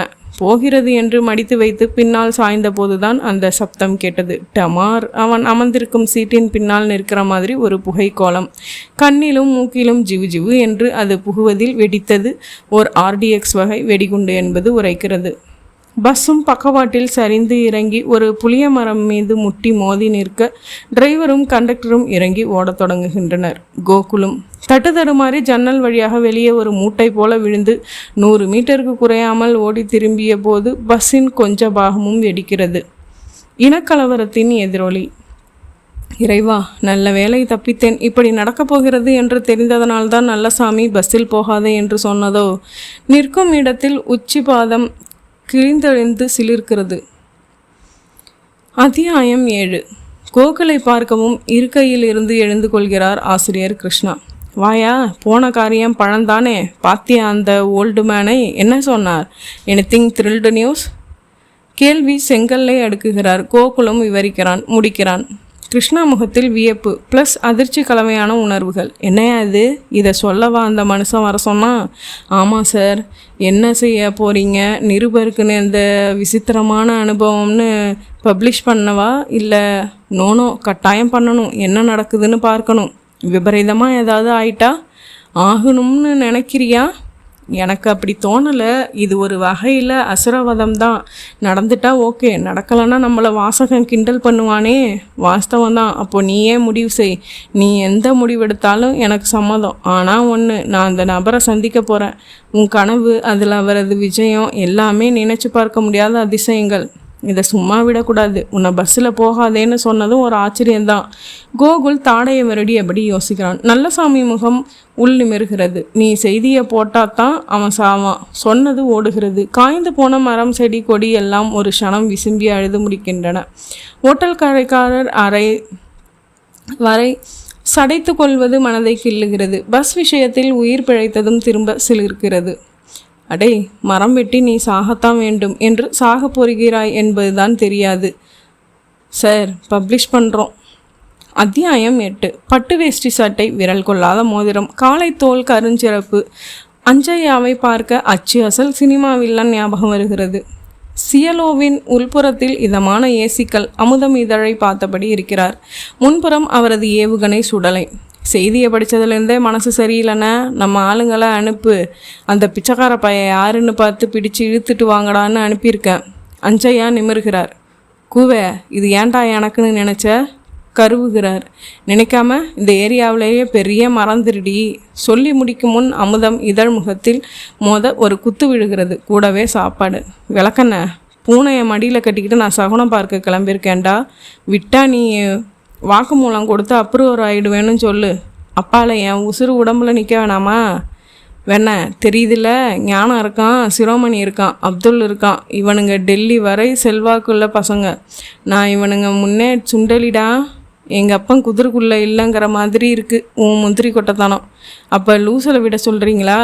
அமுக்கிக்கிட்டு இரு, நான் பார்த்துக்கிறேன். சொல்லிக்கொண்டே சிகரெட்டை எடுத்து கருத்த உதடு பிளந்து செருகுகிறார். சிகார் லைட் நெருப்பை சிமிட்டி நீட்டுகிறான் சுடலை. இதுக்கு ஒன்றும் குறைச்சல் இல்லை. முணுமுணுப்போடு கீழே இறங்குகிறார். உரசி கொண்டு நிற்கிறது இன்னொரு கார், மாருதி எக்ஸல். ஜன்னல் கண்ணாடி வேகமாக கீழே இறங்க அதன் உள்ளே பந்தாவாய் ஒரு முகம் தெரிகிறது. வா சிரோமணி, இப்போ தான் நினச்சேன். வரவேற்கிறார் அஞ்சையா. புத்தகம் படிச்சியா? படித்தேன். எவனோ உளறி கொட்டியிருக்கான். ஏன், உனக்கும் டர் ஆயிடுச்சா? கிண்டலா அஞ்சையா? ஆமாம், அந்த கேட்டு பைய யாருக்கு தெரியும்? பத்திரிகைக்காரங்களுக்கு புத்தகம் விற்க வேண்டாமா? ஏதாவது இப்படி கிளப்பி விட்டுக்கிட்டு இருப்பாங்க. இதையெல்லாம் கண்டுக்கலாமா என்ன? நானும் அதைத்தான் நினச்சேன். என்னத்தை நினச்ச? அப்படி நினச்சிருந்தா என்னை பார்க்க வருவியா என்ன? திரும்ப கிண்டலா? ஆமாம், எப்படி இருக்குது பிஸ்னஸ்ஸு? எங்கே புது பாரஸ்டர், நான் காந்திக்கு நேர்வ சிங்கரம் வீரப்பம் போட்டு தள்ள போகிறான்னு சிரிக்கிறார் அந்த பந்தா மனிதர். இந்த கிழட்டு பயலுக்கு வீரப்பன்லாம் தெரியலை பாரு என்கிறார். என்ன சிரோமணி, திரும்ப திரும்ப அவன் பேச்சை பேசிக்கிட்டு? இது பத்திரிக்கைக்காரங்க பறக்க விடுற பூச்சி. அப்போ எழுதுனவனை பட்ட கலப்பணும். அப்புறமா நம்ம ஜாதகத்தையே அலச ஆரம்பிச்சிருவாங்க. கண்டுக்காமல் காரியத்தை பார்க்கணும் அப்படிங்கிற இல்லையா? பின்ன ரொம்ப தான் ஆழம் பார்க்குற. போய் ஜோலியை பாரு. நாம் பார்க்காத ஆளுங்களா என்ன? சொல்லி கொண்டு இருக்கும்போதே ஒரு லாரி நிறைய பசுங்கட்டைகள் தாண்டி செல்கின்றன. ஃபாரஸ்டர் படுத்தும்போதே சரக்கு கட்டிக்கிறிய, இல்லாட்டி மலையையே கடத்திடுவேன்னு சொல்லு. ஆமாம், நீ ரொம்ப யோக்கியம் பாரு. இதெல்லாம் தொழில் சாமர்த்தியா? நல்லா இருந்தால் சரி. அப்போ நான் கிளம்புறேன். எதுக்கும் எச்சரிக்கையாக இருப்போம். என்ன சொல்கிற? இது ரத்தத்தில் ஊறின விஷயம்ப்பா. அஞ்சையா கெக்களிப்பாக சொல்ல சிரோமணியின் மாருதி திரும்பவும் சீரத் தொடங்கியது. அத்தியாயம் 9. பௌர்ணமி. வானச்சந்திரன் ஒளிப்பரலை துப்பிக் கொண்டிருக்கிறான். மலை பங்களா வீட்டில் அஞ்சையா விஸ்கியை கண்ணாடி தம்ளர்களில் கவித்து கொண்டிருக்கிறார். அமர்ந்திருக்கும் அறை ஜன்னலுக்கு வெளியே மேற்கு தொடர்ச்சி மலையின் நீண்ட வரிசை. பார்த்து கொண்டே விஸ்கியை சூப்பும்போது தொலைபேசி அழைக்கிறது. எடுத்து காதை கொடுக்கவும் பதட்டமாய் ஒரு குரல். அஞ்சயா அண்ணே இருக்காங்களா? அஞ்சயா தான் பேசுகிறேன். என்ன விஷயம்? அண்ணே, புத்தகத்தில் போட்ட மாதிரியே ஆயிடுச்சுண்ணே. நம்ம சிரோமணி செத்துட்டாரு. அடுத்த நொடி விஸ்கி ரிசீவர்லி மேலேறி புரை தட்டி மீசையை முகமெல்லாம் புரை வழிகிறது. இல்லை, யாருவே நீ? என்ன சொல்கிற? சிரோமணி செத்துட்டாருன்னு சொல்கிறேன். அது மட்டும் இல்லை, சிரோமணியை கொன்ன ஆள் இப்போ நேராக உங்கள் மலைபங்களா பக்கம்தான் வந்துக்கிட்டு இருக்கான். ஜாக்கிரதை. நீ யாரு? நான் சிரோமணி ஆள். ஒரு முக்கியமான விஷயம். அந்த கிழட்டு பையன் நாம் நினச்ச மாதிரி ஒன்றும் பிச்சைக்கார சன்னியாசி பைய கிடையாது. சரியான மாயக்காரன். மோடி வேலையெல்லாம் தெரிஞ்சவனாட்டம் இருக்கான். கண்ணை நல்லாவே கட்டுறான். ஒரு வினாடி அசந்தாலும் தொலைஞ்சிங்க. இங்கே சிரோமணி ஐயாவை பார்க்க உங்கள் வேஷத்துலேயே வந்தான்னு பார்த்துக்குங்களேன். நெசமாவா? நம்ப முடியலையே. அப்புறம் உங்கள் தலையெழுத்து டொடக். அங்கே தொலைபேசி முடங்க இங்கே அஞ்சையா முகம் வியர்வை கூரை போட சரியாக இருந்தது. விஸ்கி போதையை மீறி விறுவிறு என்று ஆகிறது. இடுப்பை தொட்டு பார்க்கின்றன கைகள். நல்ல வேலை இருக்கிறது பிஸ்டல். தொடும்போது ஒரு வகை எச்சரிக்கையோடும் திரும்பவும் தொலைபேசியை தொடுகிறார். வந்த தகவலை ஊர்ஜிதம் செய்து கொள்ள சிரோமணி வீட்டுக்கே ஃபோன் செய்ய ஆயத்தமாகிறார். சட்டென்று எண்கள் நினைவுக்கு வர மறுக்கிறது. சுடலை இருந்தால் சுற்றி பிடித்து கொடுப்பான். அவனையும் ஒரு பெட்டை குட்டி பிடித்து வர வெளியே அனுப்பியாயிற்று. தடுமாறுகிறது கைகள். கண்ட எண்கள் சுழலப்படுகிறது. கச்சிதமாக யாரோ கதவை தட்டும் சத்தமும் சேர்ந்து கொள்கிறது. யாராக இருக்கும்? யாரது? நான் தான், அஞ்சையா சிரோமணி. அடுத்த நொடி தொண்டையில் கார்க் அடைத்த மாதிரி ஒரு ஹக். சிரோமணியா? செத்த பயலா? அட என்ன அஞ்சையா, கதவை தர. பயத்துடன் மிரள ஆரம்பிக்கிறார் அஞ்சையா. நொடிகள் நிமிடங்களை தொடுகிறது. என்ன பண்ணுற? நான் கேள்விப்பட்டது சரிதான். ஏய், கதவை தர. என்ன இவன் கேள்விப்பட்டது? அது என்ன இது என்னங்கிறானே. என்ன தரா கேள்விப்பட்ட கிழட்டு பயல? கதவை தர சொல்கிறேன். மாட்டேன். திரும்பி போ. என்ன ஈனா வானான்னு நினச்சியா? நான் ஈனா வானா இல்லை, நீ தான். கதவுக்கு இந்த பக்கமும் அந்த பக்கமும் வாக்குவாதம் முற்ற அஞ்சையா பிஸ்டலை கையில் எடுத்துக்கொண்டு கதவை நெருங்கி திறக்க ஆயத்தமாகிறார். அப்படியே நெஞ்சுக்கு நேரே நீட்டி ஒரே போடு போட்டு விட வேண்டியதுதான். கதவு திறக்கப்பட அப்பால் முறைப்புடன் சிரோமணி அவர் நெஞ்சுக்கு நேரே குரூர புன்னகையுடன் அஞ்சையாவின் துப்பாக்கி நிமிர்கிறது. அஞ்சையா, என்ன இது? ஃபோன் பண்ணி வர சொல்லிட்டு துப்பாக்கியை நீட்டுற. என்ன எவனாவது போலீஸ்காரன்னு நினச்சியா? நானும் வச்சுருக்கேன் துப்பாக்கி. சிரோமணி இடுப்பில் கையை விட்டு துப்பாக்கியை எடுக்க முனையவும் முன் அஞ்சையப்பாவின் துப்பாக்கி குண்டை துப்புகிறது. நட்ட நடு நெஞ்சு துவாரம் விழுந்து ரத்தம் பீரல் கொள்கிறது. இல்லை மாயக்காரா, என்னன்னு நினச்ச? அஞ்சையா துப்பாக்கி புகையை ஊதி கலைத்தபடி செருமுகிறார். அண்ணே, என்னண்ணே சத்தம்? சுடலை ஓடி வருகிறான். கூடவே ஒரு 20 வயது சுடிதார். அந்த நாயை எழுத்து ஏறி புறவு சொல்கிறேன். சுடலை குனிந்து பார்க்கிறான் சிரோமணி. ஐயோ, என்னென்ன இப்படி பண்ணிவிட்டீங்க? சிரோமணி ஐயா உங்கள் சிநேகிதராச்சே. போடா பிச்சைக்கார பயல. இவன் சிரோமணி இல்லடா, மாயக்காரன். மண்ணாங்கட்டி. உங்களுக்கு என்ன ஆச்சு? இது சிரோமணி தான். என்னடா சொல்கிற? சுடலை கேள்விக்கு பதில் சொல்லாமல் குனிந்து சிரோமணியை பார்க்கிறான். உயிர் மூச்சு டாட்டா காட்டி விட்டிருக்கிறது. ஐயோ, உசுர் போயிருச்சே. என்னண்ணா இப்படி பண்ணிட்டீங்க? காலையில் கூட நல்லா பேசிகிட்டு இருந்தீங்களே. சுடலை புலம்பத்தான் அஞ்சையாவுக்கு தான் தவறு செய்து என்பது புரிந்துவிட்டது. சுடலை, நிசமாவா? இது சிரோமணியா? என்னென்ன கண்ணா தெரியல. சுடலையின் கேள்வியை தொடர்ந்து அந்த சுடிதார் அப்படியே நழுவி ஓட ஆரம்பிக்கிறது. அஞ்சையா மெல்ல நிதானத்துக்கு வருகிறார். தன் கையை கொண்டே தன் கண்ணை குத்தி கொண்டது மெல்ல உரைக்க ஆரம்பிக்கிறது. சுடலை, எல்லாம் டெலிஃபோன் பண்ண வேலைடா. டெலிஃபோனா?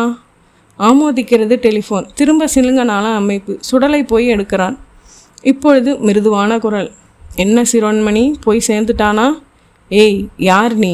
கொஞ்ச நேரத்தில் போலீஸ் வரும். நீ யாருன்னு முதல்ல சொல்லு. சுடலையும் மிரளுகிறான். ரிசீவரை விடாமல் பிடித்தபடி அஞ்சையா பக்கம் திரும்பி, ஐயா போலீஸ் கீலீஸுன்னு எவனோ பயம் காட்டுறான். போலீஸா? அஞ்சையாவும் மறண்டு போகிறார். அஞ்சையா வரையில் போலீஸ் ஒன்றும் பிரமாதமான விஷயம் கிடையாது. அது அவரின் இடுப்பில் அமர்ந்திருக்கும் குழந்தை மாதிரி. இது செத்து கிடக்கும் சிரோன்மணிக்கும் மிக பொருந்தும். இந்த நிலையில் இந்த போலீஸ் குழந்தை யார் பேச்சை கேட்கப் போகிறது? அஞ்சையாவுக்கே தடுமாற்றமாகிறது. எதற்குமே தடுமாறாதவர் தடுமாறத் தொடங்குகிறார். இல்லை, பாடியை முதல்ல தூக்கி வெளியில் ஏறிடா, புறவு மற்றதெல்லாம் பேசலாம் என்கிறார். சுடலை தலையாட்டுகிறான். குனிந்து பாடியை தொட்டு தூக்க போகும்போது தான் அழைப்பு வந்த சுடிதார் ஞாபகம் வருகிறது. ஐயா, கிராக்கி ஒருத்தியை பிடிச்சிக்கிட்டு வந்தேன், ஓடிட்டா போல. அவள் போய் யாருக்கிட்டையாவது உளறனா கிழிஞ்சிடும்னே. போடா போய் முதல்ல அவளை பிடி. சுடலை தற்காலிகமாக சிரோன்மணியை விட்டு ஓட ஆரம்பிக்கிறான். இப்பொழுது அஞ்சயா மட்டும் தனியாக. எத்தனை பெரிய தவறை செய்துவிட்டோம் நொந்து கொள்கிறார். ஃபோன் செய்து மூட்டுக்கிட்டவன் எவனாக இருப்பான்? கச்சிதமாக பயத்தை மூட்டி காரியத்தை முடித்து விட்டானே. போதையில் சற்று பிறந்து போனதற்கு இப்படி ஒரு தண்டனையா? வருத்தமும் புலம்பலும் மாநாட்டு கூட்டம் போல பெருகி வரும்போது திபு திபு என்று சத்தம் கேட்கிறது. நிமிர்ந்தால் படையோடு சப் இன்ஸ்பெக்டர், கூடவே பயந்த விழிகளுடன் சுடிதார் பெண். அத்தியாயம் 10. உற்சாகமாக ஓடி வருகிறான் கோகுல். அவனை விட அதிக உற்சாகத்தில் இருக்கிறார் ஆசிரியர் கிருஷ்ணா. தெரியும் கோகுல், நானும் நியூஸ் பார்த்தேன். அந்த பெரியவர் சொன்ன மாதிரியே சிரோன்மணிங்கிற மரக்கடத்தல்காரன் கொலை செய்யப்பட்டிருக்கான். அதில் அஞ்சயாங்கிற கடத்தல் பேர் வழி மாட்டியிருக்கான். அஞ்சயா தான் கொன்னாங்கிறதுக்கு ஒரு பெண் வேற சாட்சியாக இருக்கா. கேஸ் ரொம்ப வலுவும் பெரியவர் சொன்னது போலவே ஆயிடுச்சு. நம்ம செய்தியால் தான் இப்படி நடந்துச்சாங்கிறது கொஞ்சம் நீ வெரிஃபை பண்ணணும். எனவே அதனால் அழிவு ஏற்பட்டிருந்தாலும் சரி, 2 சூப்பர் கிரிமினல்கள் விழுந்துட்டாங்க. அந்த வகையில் உனக்கு ரொம்பவும் சந்தோஷம். கோகுல் கன்சிமிட்டி ஆமோதிக்க கிருஷ்ணா தொடர்கிறார். நான் அந்த பெரியவரை சந்திக்கிறதுல முடிவில் இருக்கேன். நீயும் வர. போலீஸ் ஸ்டேஷன் உள்நுழைகிறான் கோகுல். அடையாள அட்டையை காட்டி பத்திரிகையாளன் என்பதை உணர்த்திய மறுநொடி மரியாதையோடு ஒரு நாற்காலி கிடைக்கிறது. சொல்லுங்க என்று சப் இன்ஸ்பெக்டர் அவனை பார்க்கிறார். மிஸ்டர் அஞ்சயாவை பார்க்க முடியுமா? அது அவர் யாரையும் பார்க்க விரும்பாத மாதிரி தெரியுது. எங்கள் பத்திரிக்கை பேரை சொல்லி பாருங்களேன். அப்படி சொன்னால் ரொம்ப கோவப்படுவாருன்னு நினைக்கிறேன். ஏன்னா பத்திரிக்கைக்காரன் பண்ண கலாட்டால தான் நான் குற்றவாளி ஆயிட்டேன். சிரோன்மணியும் செத்துட்டான்னு அவர் ஸ்டேட்மெண்ட்டே கொடுத்துருக்கார். நாங்களா அவரை கொலை செய்ய சொன்னோம்? பெரிய மரங்கடத்திகள் கொலை செய்யப்படுவார்கள்னு எழுதினோம். ஆமாம், உங்களுக்கு தகவல் தந்த சன்னியாசி ஜமீன் சன்னியாசி போர்வையில் உள்ள நக்சலைட் இருக்கிற இடம் தெரியுமா உங்களுக்கு? சன்னியாசி போர்வையில் நக்சலைட்டா? அப்சல்யூட் சன்னியாசி சார் அவர். ஓகே, அவரை பார்க்கணும். சாரி இன்ஸ்பெக்டர், போட்டு கொடுக்குறவன் நல்ல பத்திரிகையாளனாக இருக்க முடியாது. அப்படியே நான் போட்டு கொடுத்தாலும் உங்களுக்கு பலன் இருக்காது. அவர் நிஜமாலுமே ஒரு சூப்பர்மேன். எதுக்கு உங்கள் மூலமாக பத்திரிகையில் செய்து போட்டு டெலிஃபோனில் பேசி குழப்பி மோத விட்டு கொலை செய்யணும்? அது அவர் சாமர்த்தியம். இந்த புலிகளுக்கு எங்கே போச்சு புத்தி? ஓகே சார், பேசுனா பேசிக்கிட்டே போகலாம். Let will meet. சாரி, அவர் இப்போ ஒரு விசாரணை கைதி. கோர்ட்டில் ப்ரொடியூஸ் பண்ணி கேஸ் ஃபைல் பண்ண வேண்டியிருக்கு. உங்களோட பேச விட்டால் நல்லா இருக்காதுன்னு நினைக்கிறேன். அப்போ நீங்கள் சொன்னதை அப்படியே போட்டுடுறேன். எதையும் போட வேணாம், நீங்கள் இதையும் சேர்த்து போடுவேன். போட்டால் தான் நான் நாணயமாக நல்ல பத்திரிக்கைக்காரன். ஐ எம் சாரி, வரட்டுமா? கோகுல் கிளம்ப ஆயத்தமாக டைட்டாக ஒரு லுக் கொடுத்து தன் கணிசமான கோபத்தை காட்டுகிறார் சப் இன்ஸ்பெக்டர். அமுதம் இதழின் முதல் பக்கத்திலேயே நல்லசாமி பற்றி தான் செய்தியே. சொன்னது பலித்தது. அசுரவதம் ஆரம்பம் என்கிற ஹெட்லைட்டுடன் புத்தகத்தை ஒரு பார்வை பார்த்துவிட்டு அப்ரூவல் தருகிறார் கிருஷ்ணா. ப்ரெஸ் இன்சார்ஜ் நகருகிறான். கோகுல் உள்ளே நுழைகிறான். சார், நான் ரெடி, கிளம்பலாமா? எழுந்து கொள்கிறார் கிருஷ்ணா.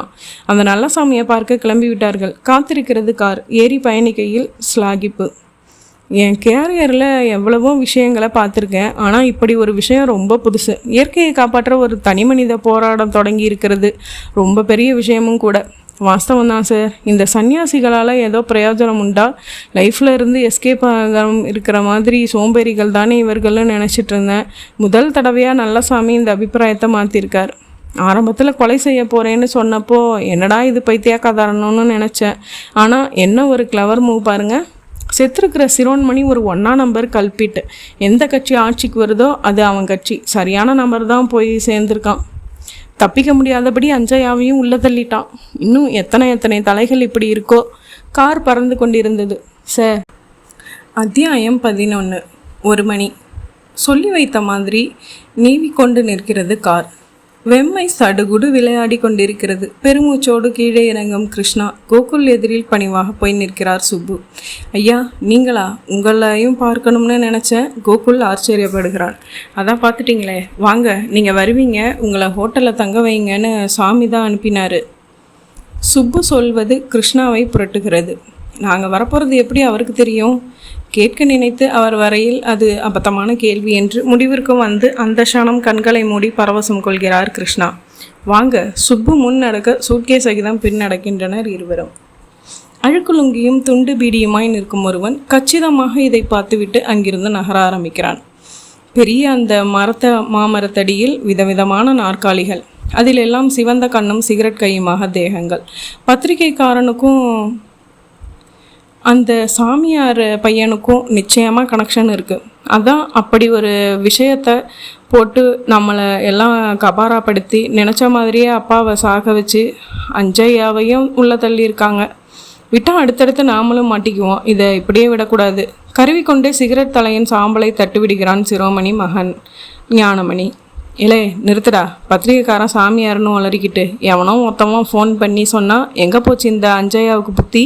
பதிலுக்கு ஃபோன் பண்ணி தான் கேள்விப்பட்டது உண்மையா பொய்யான்னு தெரிஞ்சுக்காம இந்த பையன் எதுக்கு அவசரப்பட்டு சுட்டான்? மலையில் சாராயம் காய்ச்சும் இருளப்பன் உரிமை மிகுதியோடு பதில் கேள்வி கேட்கிறான். அது ஏதோ போதையில் நடந்துருச்சு. இப்போ அதான் பேச்சு. நாம் இனி என்ன செய்யறோன்னு தான் பேசணும். அந்த சாமியார் பைய யாருன்னு பார்க்க சொல்லி அனுப்பியிருக்கேன். இன்றைக்குள்ளே தெரிஞ்சாகணும்னு சொல்லியிருக்கேன். பொறுங்க, நிச்சயம் தகவல் வந்துடும். தெரிஞ்சு என்ன பண்ணுவேன்? அவன் பொல்லாத சாமியாராக இருந்தால் என்ன பண்ணுறதா? வழி இருக்குடா, நான் சொல்கிறத நீ நல்லா கேளு. இதையெல்லாம் சாமி யாருங்க செய்ய மாட்டாங்க. சாமியாருங்களை கைக்குள்ளே போட்டுக்கிட்டு வேறு யாராவது தான் செய்யணும். யாராவதுன்னா அந்த பத்திரிக்கைக்காரனா? அவனாகவும் இருக்கலாம். ஆனால் என் வரையில் நான் என்ன நினைக்கிறேன்னா, பத்திரிக்கைக்காரன் கூட இருக்க முடியாது. நம்ம தொழில்துறை எதிரிங்க தான் யாராவது தனிக்காட்டு ராஜாவாக தான் மட்டுமே இருக்கணும்னு திட்டம் போட்டு இப்படி சாமியார் அப்படி இப்படின்னு ஏதாச்சும் பண்ணிகிட்டு இருக்கணும். எப்படி இப்படி தீர்க்கமாக சொல்கிற? சாமியார்னா மாயமந்திரம் பண்ணியில் கொண்டு இருப்பான். இப்படியா ஃபோன் பண்ணி பேசி ஒருத்தன் மேலே ஒருத்தனுக்கு சந்தேகம் வந்து மோதிக்கும்படி பண்ணியிருப்பான்? சாமியார் எல்லாம் டாவு. யாரோ தொழில்முறை எதிரி தான் செய்திருக்கான். அதுக்கு பத்திரிகைக்காரன் உடந்த கூட்டம் ஆமோதிப்பாய் தலையசிக்கிறது. குறிப்பாக ஞானம் என்னும் பெரிய தலை அதிகப்படியாக ஆமோதிக்கிறது. கரெக்டாக சொன்ன இருளப்பா, இது அந்த அப்துல் வேலையாக தான் இருக்கணும். அவன் மருமகன் எம்பியாக இருக்கான்ற மப்பில் இப்படி கூத்தடிக்கிறான் அவன். இல்லாட்டி நமக்கு உந்தி இவன் வந்திருக்கணும்ல. நீ சொல்கிறது தான் சரிஞானோ. அந்த அப்துல் தான் பத்திரிகைக்காரனை பிடிச்சிக்கிட்டு ஏதோ லொல்லு பண்ணியிருக்கான். நாமெல்லாம் இனி சுதாரிப்பா இல்லாட்டி கிழிஞ்சிரும் கிருஷ்ணகிரி. சொல்ல வாய்மூடிய வேளையில் கோயில் வாசலில் கிளம்பிய அழுக்கு லுங்கி கச்சிதமாக அங்கு பிரவேசிக்கிறான். என்னடா, யாரோ 2 பேர் காரில் வந்து இறங்குறாங்க. அவங்கள ஒரு ஐயர் கணேசன் ஹோட்டலுக்கு கூட்டிகிட்டு போனான். பார்க்க பத்திரிகை ஆசிரியர் கிருஷ்ணா மாதிரி தான் எனக்கு தெரியுது. சரி நீ போ, மிச்சத்தை நான் பார்த்துக்கிறேன். ஆமாம், அந்த நல்ல சாமி பற்றி ஏதாவது தெரியுமா? மழை பூரா ராவிட்டோம், கண்ணிலையே படலை. அப்படி ஒரு ஆள் இருக்கிற மாதிரியே தெரியலங்கிறாங்க. சிலர் இருந்தார், இப்போ இல்லை, இமயமலை போயிருக்காரு அப்படிங்கிறாங்க. சரி நீ போ, நான் சொல்லலை ஞானம். சாமியார் அது இதுங்கிறதெல்லாம் போய் இது இந்த அப்துல் வேலை தான். நீ வேணா பாரு, அவன் நிச்சயமாக அந்த ஹோட்டலில் அவங்கள சந்திக்க போகிறான். அப்போ தெரிஞ்சிடும் என் கணிப்பு சரியா தப்பான்னு. பார்ப்போமே, அப்படி மட்டும் நடக்கட்டும். அந்த அப்துல் ஹோட்டலை விட்டு வெளியே வந்து மறுபடி பீஸாவான் பாரு. கருகுகிறான் ஞானம். ஏய், நீ பாட்டும் எக்கு தப்பா எதையாவது பண்ணி வைக்காத, அப்புறம் விஷயம் ரொம்ப சிக்கலாயிடும். அவன்னு தெரியட்டும், பிறகு பேசிக்குவோம். ஒருவருக்கொருவர் சமாதானங்களையும் கூறிக்கொள்கின்றனர். அப்படியே கிளம்பி ஆளுக்கு ஒரு காரில் ஏறி அந்த லாட்ஜுக்கு பக்கத்தில் போய் பதுங்கி கண்காணிக்கவும் ஆரம்பிக்கின்றனர். அத்தியாயம் 12. லாட்ஜில் இருந்து கொண்டு ஜன்னல் வழியே வெளியே பார்த்தபோது அனல் பறந்து கொண்டிருந்தது. சாரல் கொஞ்ச வேண்டிய வேலை. பசுமை புத்துணர்ச்சியோடு பொசிந்து ஒரு வகை மூலிகை வாசத்தை இழைய விடும் பொழுதும் கூட. கிருஷ்ணா ஒரு சிகரெட்டுடன் குற்றாலம் இப்படி வற்றலாகி காய்ந்து கருகி போனதை பார்த்து பெருமூச்சு விடுகிறார். ஊர் ரொம்ப மாறிப்போச்சு கோகுல். முன்னெல்லாம் எப்படி இருக்கும்? நீ குறவஞ்சி படிச்சிருக்கியா? அருணாச்சல கவிராயர் என்னமா வர்ணிச்சிருப்பார் தெரியுமா? நல்ல வேலை, இப்போ அவர் உயிரோடு இல்லை. அதிகப்படியாயிட்ட வாகனங்கள், அது விடுற புகை, கூடவே வீட்டுக்கு வீடு ஃப்ரிட்ஜு, ஏசிங்கிற சொகுசு வளர்ச்சி, இதில் இருந்து வெளியிலேரும் கேஸு எல்லாமே சேர்ந்து வானத்தில் ஓசோன் படலத்தில் பெரிய ஓட்டை போட்டுடுச்சு. காற்றுலையும் ஈரப்பதமே இல்லாமல் போச்சு. தப்பிக்க ஒரே வழி மரங்களை வளர்க்குறதும் காப்பாற்றுறதும் தான். மரம் தானே சூட்டை தணிக்க போகிற ஒரே ஆயுதம். அது புரியாமல் வெட்டி சாய்க்கிறாங்களே. சேர்ந்து கொண்டு விளக்கமும் விஸ்தாரமாக சலித்து கொள்கிறான் கோகுல் பேசினது போதும், கேமராவை எடுத்துக்க, கிளம்புவோம், ஒரு ரவுண்டு வருவோம், ஒரு ஆர்டிக்கல் பண்ணுவோம், கமான். பைஜாமா ஜிப்பா கூட ஜோல்னா என்று உருமாறி வெளிக்கிளம்ப கதவை திறக்கவும் சுப்பு நிற்கவும் சரியாக இருந்தது. எங்கே கிளம்பிட்டீங்க? வெளியே ஒரு ரவுண்டு போயிட்டு வரலாம்னு. வேண்டாம், குறிப்பாக சாயங்காலம் நீங்கள் வெளியே போகக்கூடாதுன்னு சாமி சொல்லியிருக்கு. கிருஷ்ணா முகம் மாறியது. எதிர்கேள்வி கேட்கவும் தோன்றவில்லை. நிச்சயம் ஏதாவது பொருள் இருக்கும் என்கிற நம்பிக்கையோடு அவர் அறைக்குள் திரும்ப, சுப்புவும் திரும்பி லாட்ஜ் வாசலில் வந்து கச்சிதமாக நிற்கிறது அப்துல்லின் கார்.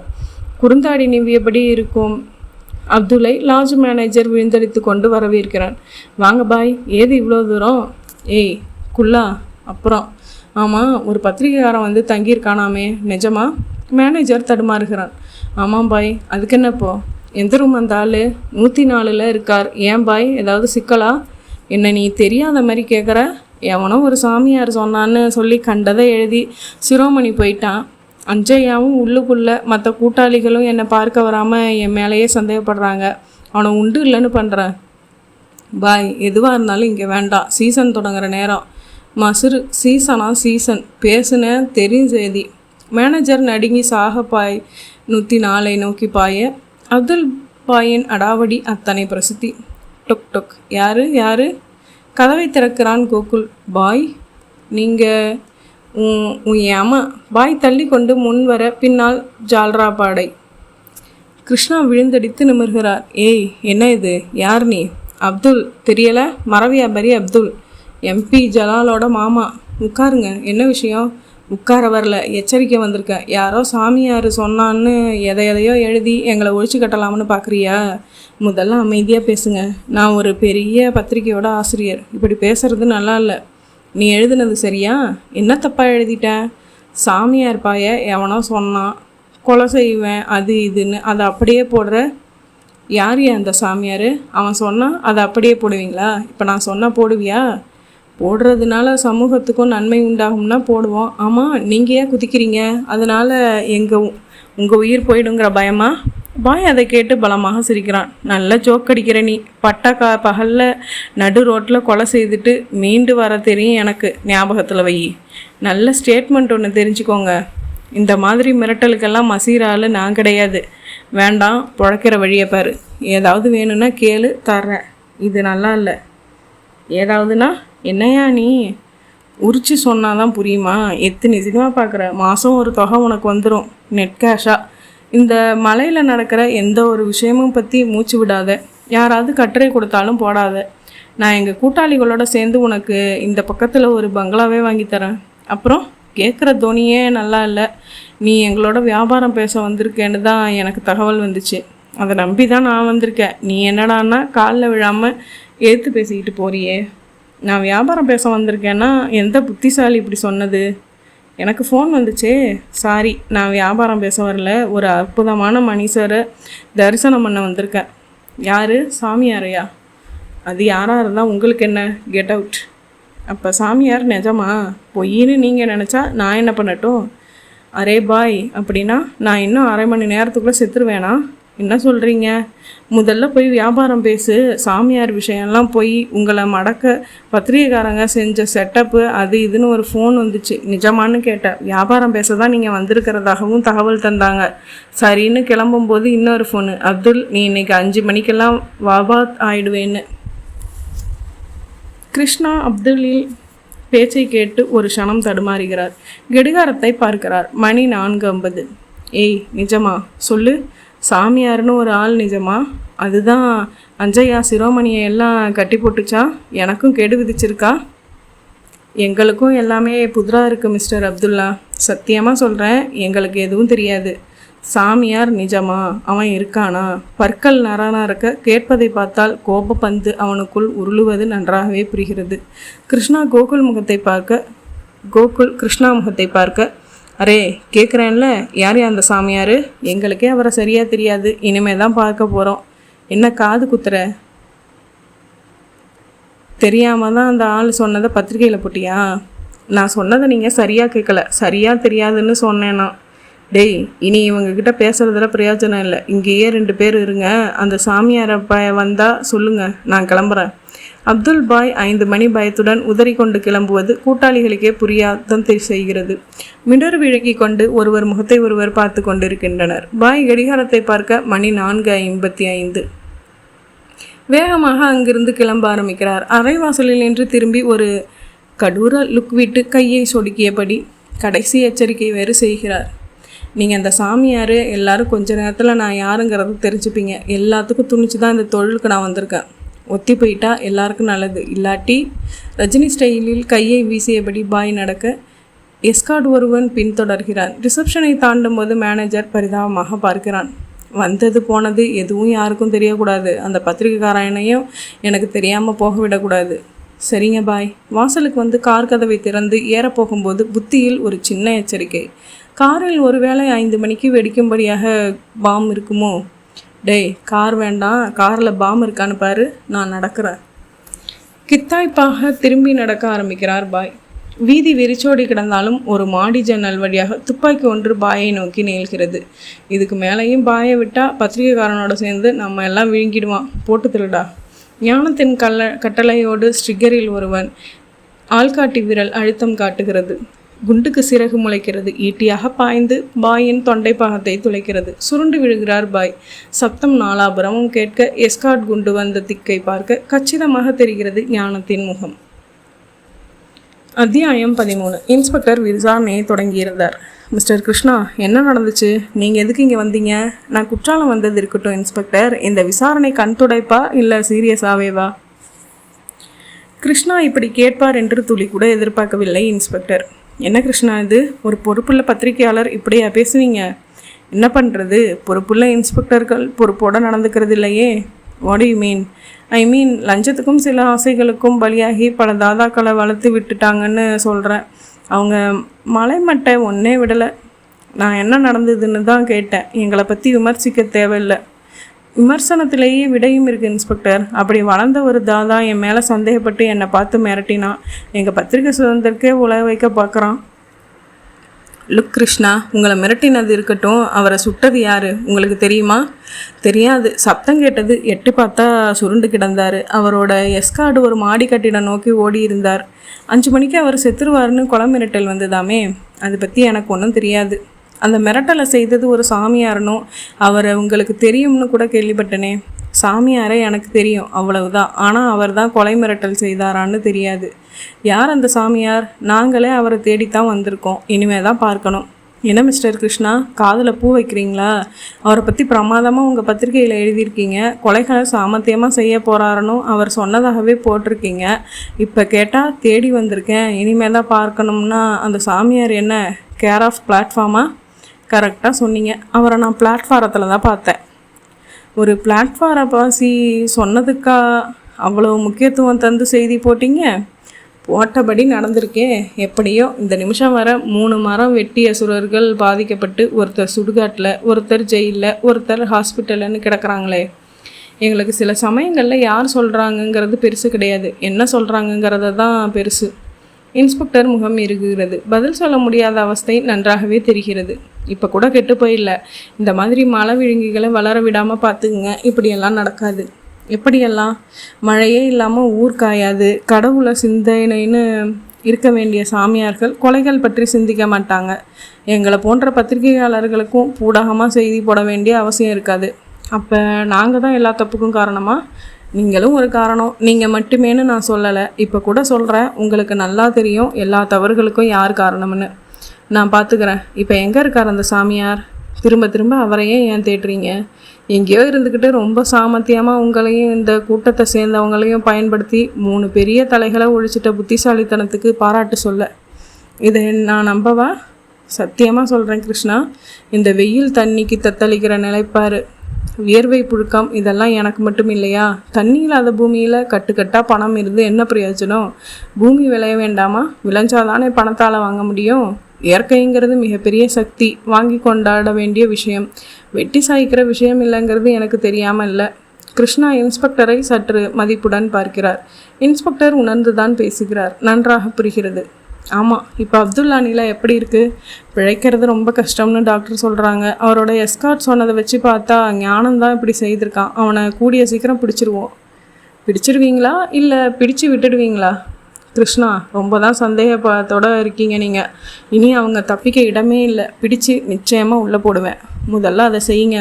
ஆமாம், அந்த சாமியார் பார்த்தீங்களா? விடவே மாட்டீங்களே. சத்தியமாக சொல்கிறேன், அவர் இருப்பிடம் தெரியாது. அவரை இனிமே தான் பார்க்கணும். அவராக வருவார்னு எதிர்பார்க்குறோம். அப்படித்தான் தகவல் சொல்லிகிட்டு இருக்கார். இன்ஸ்பெக்டர் அரைமனதாக கிளம்புகிறார். போகும்போது நின்று, வந்தால் சொல்லுங்கள், நான் பார்க்கணும், காலில் விழணும் என்று. அத்தியாயம் 14. குற்றாலமலை மேல் மழை மேகத்திரள்கள். பார்க்க ரம்யமாக இருக்கிறது. வியாபாரிகளின் முகங்களில் எல்லாம் மகிழ்ச்சி பெருக்கு. மழை வரும் போல் இருக்குது. வரும் போல் என்ன, வந்துருச்சு. அப்பாடா, சீசன் லேட்டானாலும் களை கட்டினா சரி. ஒரு தெருவோர கடைக்காரன் துள்ளி குதிக்கிறான். காற்றில் லேசாய் ஈரம் கலந்திருக்கிறது. ஐந்தருவி பக்கமாய் சுற்றி வரும் கிருஷ்ணா கோகுலின் மேன்மேலி சிலிர்ப்பாக விடுகிறது. பாத்தியா கோகுல், அசுரவதம் முடிஞ்சது தெரிஞ்சு மழை எட்டி பார்க்க தொடங்கி விட்டத. நல்ல சாமி எட்டி பார்க்கலையே சார், எனக்கு இப்போ அந்த கவலை. காரணம் இல்லாமல் இப்படி பண்ண மாட்டார் அவர். பொறுமையாக இருப்போம், நிச்சயமாக கண்ணில் படுவார். கிருஷ்ணா வயதுக்கேற்ப பக்குவம் காட்டுகிறார். மழையும் விழ ஆரம்பிக்கிறது. வராதா என்று ஏங்கிய மழை வந்துவிட்டது. இனி தாகம் தீரும், பசுமை தழைக்கும், இயற்கை வாழும். சிறு மழையாக இது இல்லாமல் பெருமழையாகி வருஷ்டிக்கும் கடவுளே கருணை செய். மழையில் நனைந்தபடியே கிருஷ்ணா பிரார்த்தித்துக் கொள்கிறார். வாங்க சார், ஓரமாக ஒதுங்கலாம். மரத்தடி ஒன்றில் போய் நிற்கின்றனர். சில வினாடி கழித்து, மழையின் போது மரத்தடியில் ஒதுங்கக்கூடாது, இடிவிடும் என்று சொல்லிக்கொண்டே சுற்றி சுற்றி பார்த்ததில் அருகில் ஒரு குகை போன்ற பரப்பு தெரிகின்றது. கமான் கோகுல், தற்காலிகமாக அங்கே ஒதுங்குவோம். கிருஷ்ணா வாலிபனாட்டம் ஓடி வந்த அந்த குகைக்குள் நுழைகிறார். பின் ஓடுகிறான் கோகுல். சடசட என மழை பின்னி எடுக்க ஆரம்பிக்கிறது. உள்பதுங்கிய நிலையில் முகத்து மழை நீரை வழித்து போட்டபடி உள்ளே பார்த்தபோது தூக்கி வாரி போட்டது. உள்ளே அகல் விளக்கு ஒன்றின் மேல் யோக நிலையில் நல்லசாமி. சார், நல்லசாமி இங்கே இருக்கார். மை குட்னஸ், நமஸ்கார சாமி. நல்லசாமி கண் திறக்கிறது. உட்கார சொல்கிறது. எங்கே உங்களை சந்திக்க முடியாமல் போயிடுமோன்னு நினச்சேன். உட்கார்ந்து கொண்டே பீடிகை போடுகிறார் கிருஷ்ணா. சாமி, நீங்கள் சொன்ன மாதிரி செய்ய போய் நினச்சி பார்க்க முடியாதபடி பெரிய தலைங்க விழுந்துருச்சு. பிரமிப்பாக இருக்குது. இவங்களை இப்படி செய்தால் தான் அடிக்க முடியும்னு புரிஞ்சு வச்சுட்டு திட்டமிட்டு செய்த மாதிரியும் இருக்குது. இதனால் உருவான அதிர்ச்சி இன்றைக்கி நாடு புறா பரவி இருக்குது. ஒரு சிட்டிசனாக உங்களை பாராட்ட வார்த்தைகள் இல்லை. கோகுலின் சிலிர்ப்பை சின்ன புன்னகையுடன் ரசிக்கும் நல்லசாமி முதலில் அவன் தன்னை பற்றி நினைத்ததையெல்லாம் ஒரு வினாடி எண்ணி பார்க்கிறது. சாமி, இப்படி பேசாமல் இருந்தால் எப்படி? நாங்கள் நிஜமாலுமே மெய் செலுத்து போய் வந்திருக்கோம். இன்சாக்ட் யுகமாக இருக்கலாம், ஆனாலும் நடந்துட்ட விஷயங்களை நினச்சா நம்ம மிஞ்சின ஒரு சக்தி தான் எப்போவும் பெருசுன்னு படுது. சாமி பேசுங்க. அங்கங்கே டெலிஃபோனில் பேசி அவங்கள திணறடிச்சது யார்? என் கனவுல எப்படி வந்தீங்க? இந்த பிரச்சனையை தீர்க்க நாங்கள் பயன்படுவோம்னு எதை வச்சு தீர்மானிச்சிங்க? நான் சொல்கிறேன் என்றபடி ஒரு குடையை மடக்கி கொண்டு உள்ளே நுழைகிறார் சுப்பு. டெலிஃபோனில் பேசி திணறடிச்சது நான் தான். சாமி செய்ய சொன்னதை செய்தேன். மற்றபடி சாமி இந்த பகுதியை விட்டு எட்டி கூட பார்க்கல. அது இங்கேயே தான் இருக்குது. நீங்கள்? நான் ஒரு ரிட்டையர்ட் டீச்சர். என்னோட சீனியர் இந்த நல்லசாமி. பல்லடம் தோப்பில் தென்னந்தோப்பு வீடுன்னு இப்போவும் பல லட்சம் சொத்து உண்டு இவருக்கு. அதனாலேயே சம்சார பந்தம் சாமிக்கு பிடிக்கலை. அறிவை கொண்டு பணம் சம்பாதிக்கிறத விட ஞானம் சம்பாதிக்கிறது தான் கஷ்டங்கிறது சாமியோட அபிப்பிராயம். ஏன்னா பணம் கூட வரப்போகிறதில்ல, ஆனால் ஞானம் அப்படி இல்லை. ஒரு பிறப்பில் 7 பிறப்புக்கு அது கூட வரப்போகிற விஷயம். அதனால் சாமியும் ஞானத்தை தேடி இமயம் வரை போய் 20 வருஷ காலம் சுற்றி பல விஷயங்களை கற்றுக்கிட்டு இந்த மலைப்பகுதிக்கு வந்தது. இங்கே வந்தப்புறம்தான் நானும் வந்து சேர்ந்தேன். பிறர் மனசை படிக்கிறது, ஸ்வனப்ப அலைகளை நுழையிறதுன்னு எத்தனையோ யோக வித்தைகள் சாமி கத்துப்படி. அப்படித்தான் உங்கள் கனவுல வந்தது. உங்களை இந்த சமாச்சாரத்துக்கு பயன்படுத்திக்கிட்டது. மூச்சு விடாமல் சொல்லி நிறுத்துகிறார் சுப்பு. ஸ்வப்ன அலைகளில் நுழைகிறதா? புதுசாக இருக்கே. கோகுல் பிடிக்கிறான். புதுசு இல்லை, ரொம்ப பழசு. மனுஷனும் ஒரு ரேடியோ மாதிரி தான். என்ன அலைகளை டியூன் பண்ணுற சமாச்சாரம் அது. இவங்களை இப்படித்தான் கொல்லணும்னு தீர்மானித்ததுக்கு காரணம் இதுதான் சரியான வழி, சுலபமான வழியும் கூட. அவ்வளவுதான். உங்களை இழுத்து போட்டதுக்கு காரணம் இந்த விஷயம் புத்தகம் மூலம் எல்லாருக்கும் தெரியுங்கிறதால தான். இங்கே இருக்கிற இவங்களை ஒழிக்கிறதால இந்த பகுதி வேணும்னா சீர்படலாம். ஆனால் மற்ற பகுதிகள், அங்குள்ள மரம் வெட்டிகள் மாற வேண்டாமா? பயம் வர வேண்டாமா? எப்படியோ நாங்கள் ஒரு நல்ல காரியத்துக்கு பயன்பட்டதில் மகிழ்ச்சி. சாமி இனியாவது நல்ல மழை பெய்யும் தானே? நல்ல சாமி பேச ஆரம்பிக்கிறது. பெய்யும், நிதானம் இல்லாமல் பெய்யும். காய்தலும் சரி, பெய்தலும் சரி, இனி நிதானம் இல்லாமல் தான் நிகழும். மனிதன் இயற்கையை நேசிக்க ஆரம்பித்தாதான் நிதானம் வரும். அரசு குடும்ப கட்டுப்பாட்டை விடவும் தீவிரமாக, எய்ட்ஸ் பிரச்சாரத்தை விட தீவிரமாக மரம் வளர்ப்பை பற்றி தான் சிந்திக்கணும். இல்லைனா பூமியை நீரும் நெருப்பும் மாறி மாறி மூழ்கடித்து கவிழ்த்திடும். உபதேசங்கள் பலனற்று போன நிலையில் ஒரு யோகியான நான் இந்த எண்ணங்களை உருவாக்கத்தான் இப்படிப்பட்ட செயல்களில் ஈடுபட்டேன். கடவுளே பிரச்சனைக்கு ஏற்ப ஆயுதம் எடுத்தவர் தான், இதில் தப்பு இல்லை. இப்போ கூட என் நோக்கம் முழுசாக ஈடேறி முடிச்சிடல. இதுவரை நடந்ததெல்லாம் புத்திசாலித்தனமான மோதல். இனி நடக்க போகிற மோதலில் இயற்கை பேச போகுது. அதை நீங்கள் பார்க்க போகிறீங்க. என் பிரார்த்தனையும் இயற்கை பேசுகிறதுக்காகத்தான். அது பேசினா தான் பலம் வலுவாகும். என்ன சொல்கிறீங்க சாமி? பொறுத்திருந்து பாருங்கள். அத்தியாயம் 15. அடர்ந்த காட்டுப்பகுதிகள் இருக்கும் அந்த மர வீட்டில் இருந்து மெல்ல வெளியே எட்டி பார்க்கிறார் ஞானம். அப்துலை தவறாக புரிந்து கொண்டு சுட்டு தள்ளியதன் பலன் போலீஸ் தேடும் நிலையில் இப்படி தலைமறைவாக வேண்டியதாகிட்டது. வெளியே மழை பெய்து வாங்கி கொண்டிருக்கிறது. புயலால் வந்த மழை. அந்த மழையை கிழித்தபடி ஒரு சக்கை கவிழ்த்து கொண்டு காட்டுப்பாதைக்குள் வந்து கொண்டிருக்கிறான் ஒருவன். யார்? இருளப்பனா? ஞானம் பார்க்கும் பார்வையில் தீ பறக்கிறது. அந்த இடம் தெரிந்து வருபவன் அவனாகத்தான் இருக்க முடியும். இருளப்பனே தான். இருளப்பன் மர வீட்டின் படிகளில் தாவி ஏறி சாக்கை கழட்டி போட்டபடி உள் நுழைகிறான். வாயிரலப்பா, ஏன் லேட்டு? லேட்டாக வந்ததே பெருசு ஞானம். போலீஸு கண்ணிலேருந்து தப்பிக்க நான் பட்டப்பாடு எனக்கு தான் தெரியும். எப்படி இருக்குது நிலமை? புலிவால் பிடிச்ச கதை தான். ஒரு பக்கம் போலீஸு, மறுபக்கம் அப்துல்லோட ஆளுங்க. நீ போலீஸ்கிட்ட இருந்து கூட தப்பிடலாம், அப்துல் ஆளுங்க கிட்ட இருந்து மட்டும் தப்பவே முடியாது. அப்படி ஒரு கோபத்தோடு அலைகிறாங்க. ஏன் தெரியுமா?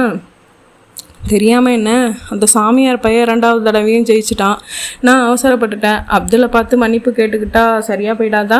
எங்கே மன்னிப்பு கேட்ப? பரலோகத்துக்கு போயா? என்ன சொல்கிற? அப்துல் போய் சேர்ந்துட்டான். போலீஸும் மேல்மட்டம் வர விஷயம் போய் செம டோஸ் வாங்கியிருக்கு. இன்னும் ஒரு 10 வருஷத்துக்கு இந்த பக்கம் ஒரு பையன் ஒரு செடியை கூட பிடுங்க முடியாது. ஜனங்களும் வாயை பழந்துக்கிட்டு விஷயத்தை பார்த்துட்டு இருக்காங்க. மழை போனதுக்கு காரணமே மரம் போனது தான்னு ஒரு பிரச்சாரம் ரொம்ப வலுவாக கிளம்பிடுச்சு. மழை நிற்காமல் பெய்யவும் அதுதான் காரணம். நீ பேசாமல் சரணடைஞ்சிரு. சொல்லத்தான் முக்கியமாக வந்த. ஞான முகம் வெளியேறி போயது. வேறு வழியே கிடையாதான்? இருந்தால் விடுற ஆளானா? உன் வக்கீலையும் பார்த்துட்டு தான் வர்றேன். அவரை சரணடைய சொல்லுங்கள். ஜெயிலில் A கிளாஸ் வாங்கி தரேன் பார்க்குறேங்கிறாரு. சரி, கிளம்பு. ஞானம் அத்தனை சீக்கிரம் சரணடைய கிளம்புவான் என்று இருளப்பனே நினைக்கவில்லை. மழை நிற்கட்டும். இது நிற்காது. நீ கிளம்பு. அப்துல் ஆளுங்களுக்கு இந்த இடம் தெரியும். இங்கே தான் இருக்கிறது நல்லது இல்லை. எந்த நேரமும் எதுவும் நடக்கலாம். நட. மழை என்றும் பாராமல் ஞானம் கிளம்புவதன் மர்மம் புரிந்து அந்த இறுக்கமான வேலையிலும் சிரித்து விடுகிறான் இருளப்பன். ஸ்டேஷன். சொட்டும் ஈரத்தோடு வந்து நிற்கும் ஞானத்தை பார்த்து இன்ஸ்பெக்டர் திகைக்கிறார். விலங்கு மாட்டி லாக்கப்பில் பூட்டுகிறார். சந்தோஷமாக பத்திரிகைகளுக்கெல்லாம் செய்தியும் தருகிறார். மறக்காமல் லாட்ஜில் தங்கி இருக்கும் கோகுலுக்கும் கிருஷ்ணாவுக்கும் தகவல் போகிறது. கிருஷ்ணாவும் கோகுலும் ஞானத்தை ஒரு பேட்டி எடுக்கும் ஆசையோடு மழை என்றும் பாராமல் ஓடி வருகின்றனர். ஞானம் போல் இன்னும் எத்தனை பேர் கேள்விகளால் கொத்துகின்றனர். ஞானம் எந்த கேள்விக்கும் பதில் சொல்வதாக தெரியவில்லை. அப்துல் ஆட்களிடம் அடிபட்டு சாவதை விட ஜெயிலுக்கு வந்தால் கொஞ்ச நாளிலே வெளியே வந்து விடலாம், இல்லாவிட்டால் சற்று சௌகரியமாக தூக்கில் தொங்கி வசதியாக சாகலாம் என்று நினைப்பது மட்டும் நன்கு தெரிகிறது. என்ன மிஸ்டர் கிருஷ்ணா, ஏதாவது செய்தி கிடைச்சதா? நத்திங். வாயே திறக்க மாட்டேங்கிறார். இங்கே வாயை திறக்காமல் இருக்கலாம், ஆனால் மேஜிஸ்ட்ரேட் கிட்ட அப்படி இருக்க முடியாது. கோர்ட்டில் ப்ரொடியூஸ் பண்ணி 15 நாள் காவலில் வச்சு என்கொயரி கண்டினியூ பண்ண போகிறோம். மரம் வெட்டி கோஷ்டிகளோட ஜாதகம் தெரிய வேண்டாமா? குட். கிருஷ்ணா பாராட்ட ஞானத்தை அவர் பார்க்கும்போதே 2 போலீஸ்காரர்கள் பிடித்து ஜீப்புக்கு அழைத்து செல்ல முயல்கின்றனர். வெளியே நிற்காமல் பெய்யும் மழை. ஸ்டேஷனை விட்டு வெளியேறி மழையில் சற்று தொலைவு நடந்து ஜீப்பை தொட்டு ஏற முயன்ற போதுதான் அந்த அதிசயம் நடக்க ஆரம்பித்தது. வானிலிருந்து ஒரு இடி அசுர வேகம் காட்டி அந்த அசுரன் மேல் இறங்கியது. காதை பிளந்தது சத்தம். அனைவரும் கண்மூடி சிலிர்த்து விட்டு நிமிர்ந்து பார்த்தபோது ஞானம் கரிக்கட்டையாக தெரிகிறான். கிருஷ்ணாவும் கோகுலும் விக்கித்து போகின்றனர். நல்லசாமி சொன்ன இயற்கையின் சீற்றத்தை பார்த்து. பல மரங்களை கரியாக்கியவனே இப்பொழுது கரியாக நிற்கிறான். எந்த காலமாக இருந்தாலும் இயற்கை பேசாமல் இல்லை, எச்சரிக்கை செய்யாமல் இல்லை. கிருஷ்ணா புரிந்து கொள்கிறார். கோகுல் தாமதிக்காமல் ஞானத்தின் கரிக்கட்டை சரீரத்தை கேமராக்குள் பிடிக்கிறான். இது இனி எல்லா வார மாத இதழ்களிலும் அச்சாகும். பார்க்கும் மனங்களை எல்லாம் உருக்கும். அருகாமை மரம், மழை, நீர் சடசடப்புடன் நடந்து முடிந்த வதம் பார்த்து காற்றில் ஆடுகிறது. அதனிடம் மகிழ்ச்சி தெரிகிறது. அதன் மகிழ்ச்சியை கிருஷ்ணாவால் உணர முடிகிறது. முற்றும். மேலும் ஒரு சின்ன வேண்டுகோள்.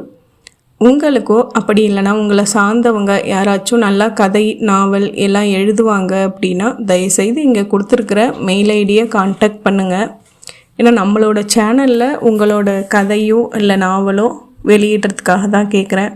ஏன்னா யூடியூப்பில் எப்போ பாலிசி மாறும்னு தெரியாது. இப்போயே நிறைய காப்பிரைட் வருது. ஸோ அதெல்லாம் அவாய்ட் பண்ணோம் அப்படின்னா நம்மளோட சொந்த கதையாக இருந்துச்சு அப்படின்னா எந்த பயமும் இல்லாமல் நம்ம தொடர்ந்து நாவல் வெளியிடலாம். மேலும் நிறைய படிக்கும்போது தவறுகள் வருது, அதெல்லாம் குறைக்கணும்னு தான் நானும் பார்க்குறேன். அதாவது எடிட்டிங்கில் அது எல்லாத்தையும் சரி பண்ணணும்னு முயற்சி பண்ணிகிட்டு இருக்கேன். ஆனால் நான் ஒரு ஆள் தான் நாவல் படிக்கணும், நான் மட்டுமே தான் வந்துட்டு வீடியோவுக்கான அந்த பேக்ரவுண்டு வீடியோஸ் எடுக்கணும் ஏஐயில்.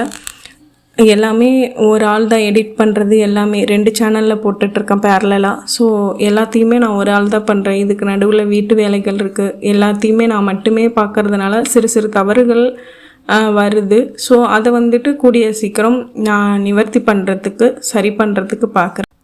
அதுபோல் உங்ககிட்ட லேப்டாப் இருக்குது, இல்லை பிசி இருக்குது, உங்களுக்கு வந்துட்டு ஃப்ரீ டைமில் ஒர்க் பண்ணணும் அப்படின்னு ஆசை இருக்குது, வீடியோ எடிட்டிங் தெரியும் அப்படின்னாலும் இந்த மெயில் ஐடிக்கு காண்டாக்ட் பண்ணுங்கள். எனக்கு தெரிஞ்ச ஒரு ஜாப் ஆப்பர்ச்சுனிட்டியை உங்ககிட்ட நான் ஷேர் பண்ணுறேன். தேங்க்யூ.